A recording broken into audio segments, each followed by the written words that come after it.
Assalomu alaykum. Birinchi sertifikatda fizika fandan tushgan savollarni ko'rib chiqamiz. Demak, mana bu ikkinchi masalamizda 3,6 kilogramm yog'och bo'lagi yonganda taxminan necha kilovat soat issiqlik ajraladi deb so'raladi. Yog'ochning solishtirma yonish issiqligi berilgan. Demak, bunda ajralgan issiqlik miqdorini topish uchun quvurning eng kichkina xil formuladan foydalanamiz. Buni hisoblab ko'raylikchi. Demak, massamiz bizga ma'lum 3,6 kilogramm.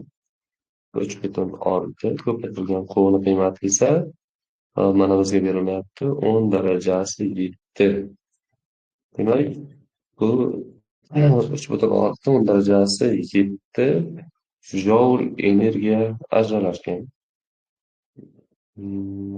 Lekin bizga energiyani nimada so'ralyapti? Kilovat soatda. Kilovat soatga o'tkazish uchun nima qilamiz? 1 kilovat soatimiz necha joulligini topamiz. Demak, 1 kilovat degani 10 darajasi 3 vattga teng. Ko'paytirilgan 1 soatimizni xalqaro birlash sistemasidagi birligi sekund o'tkazsak 3600 sekund teng. Demak, bu 3,6 10 darajasi 6 vatt ko'paytirilgan sekund deyish mumkin.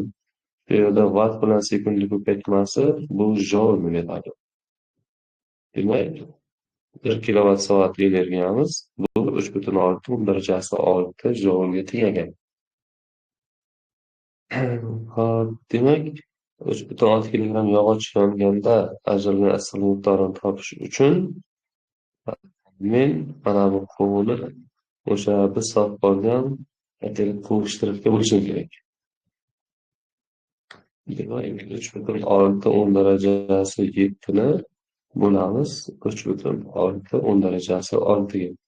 Bu nisbat 10 chiqardim. Demak, 3,6 kilogramm yog'och yonganda atrofga 10 kilovat soat energiya ajralar ekan. Bunaqa javob A javobda berilgan.